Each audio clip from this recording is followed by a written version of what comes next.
Yeah. How's this one playing out? It's not as unfair as split roll, but it's still, they ask something about diversity. They don't talk about race, they talk about diversity. So that, soft pedals it in, puts it in a little bit better light. But it's not as bad as many of the title and summaries that come out. I think it's something we can work with. So some of them, they're dead on arrival. As soon as the title and summary comes out, you'll never, And I know there's some polling going on because one of the speakers today got a call and, led them on as long as they could to get more information. And it's not our group. In that case, they just talked about affirmative action, the questions related to that, without any context of what is affirmative action, how's it worked, or anything like that. So, it is what it is. We got our challenge, but I think if people explain it, like say with our daughter, we just said, here's what they want to remove. What do you think? And she said, well, that's dumb. and she is a progressive, self-avowed. And I know her, I don't know her voting record, but I think I know her voting record. So. Good. Anyone else that has a question or comment to make? I think Angeli Forster has a comment because she has a really experience on how her family got discriminated. Is it okay for Angeli to speak? Yes. Is she on? Can she raise her electronic hand so we can pinpoint her and unmute her? Yeah, if she can raise her hand. We've got 46. Can you hear me? Yes, okay, can hear you. Okay, good. Okay. Well, I'll keep it short. But my sister having to go to Philadelphia for medical school because she had straight A's, but she was not accepted here. And her classmate, who was African American, C average, got accepted. So it broke up her family, and she ended up in Pennsylvania. But the message here is to tell people: do you want your families broken up? And that includes the whites. If their child cannot get accepted in a good school here and goes to another state, that breaks up families. And as you know, that family culture is the reason why we are successful. And the African Americans, with whatever percent they have with fathers in the household, I think that they need to realize that it's not our problem. And we're not part of the problem, and the solution is having that culture of family, respect of authority, respect of your elders, the support of the family.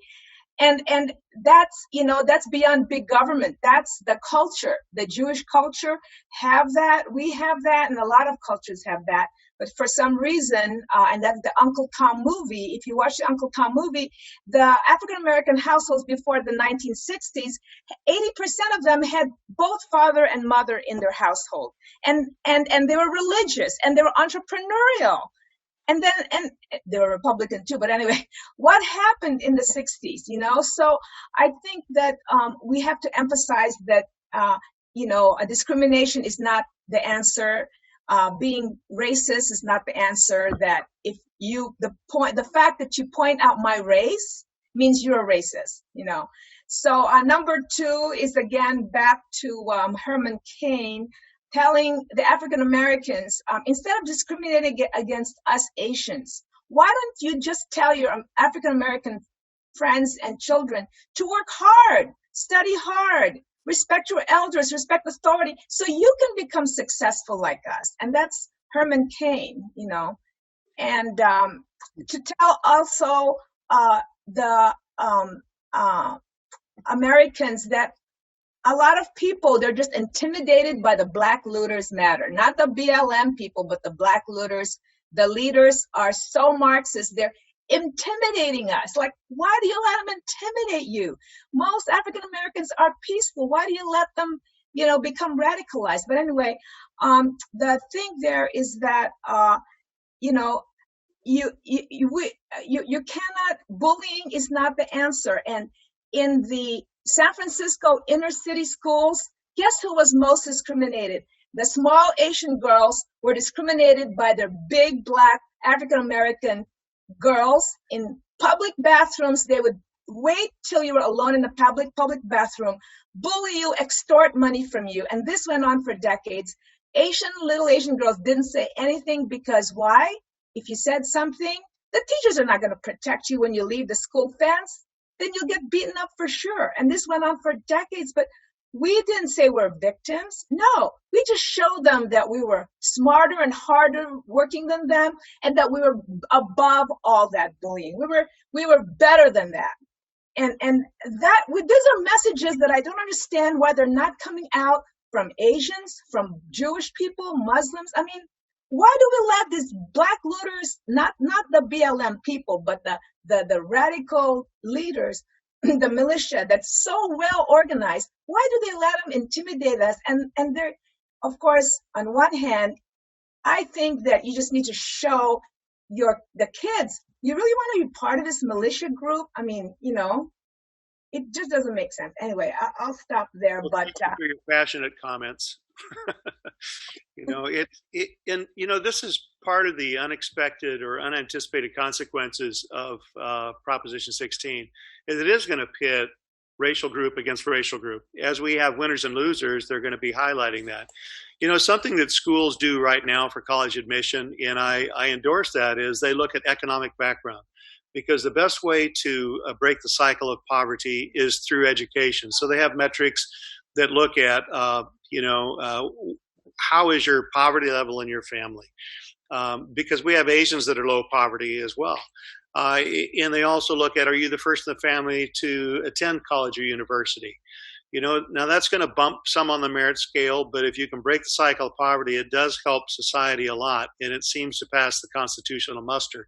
But as soon as you start issuing race into it, which is something that we can't help, you can't help poverty, not always, but you can overcome it. There's plenty of, up by the bootstraps stories, but it is a land of opportunity here. But let's wrap this thing up. I think the last thing I would leave you with is, what do you think, Guy? Guy has a son that, he's still playing pro football, or no? You did? Real person now. He's a real person. Okay. Regular guy. What we had pro sports and we had them all equalized according to their percentage in the population. You think that'd work?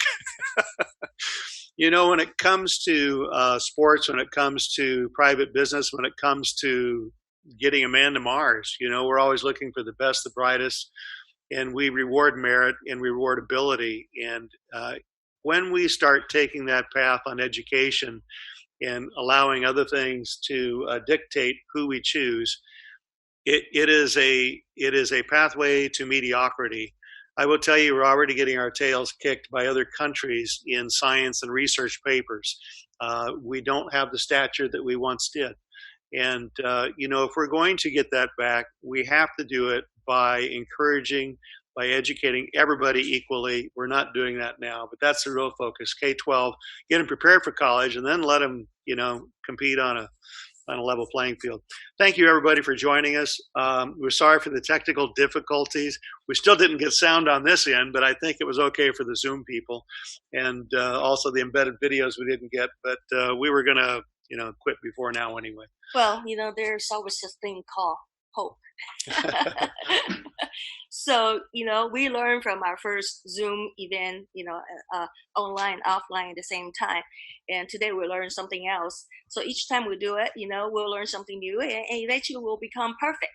So when it's time to kick off the campaign, we will be perfect. Okay, so bear with us. Thank you for your patience with us. I guarantee you that we working together, we will reach our goal, and we will become better ourselves and the whole society. Be sure and check our website. It's www.opposeprop16.com. It's pretty simple right now. We'll just post some things as you go, but it's a way to communicate. And you can always call May or me. Happy to work with you in any way that we can. Thanks, everybody, for joining today. Thank you. And really we will now end this. Thank you so much.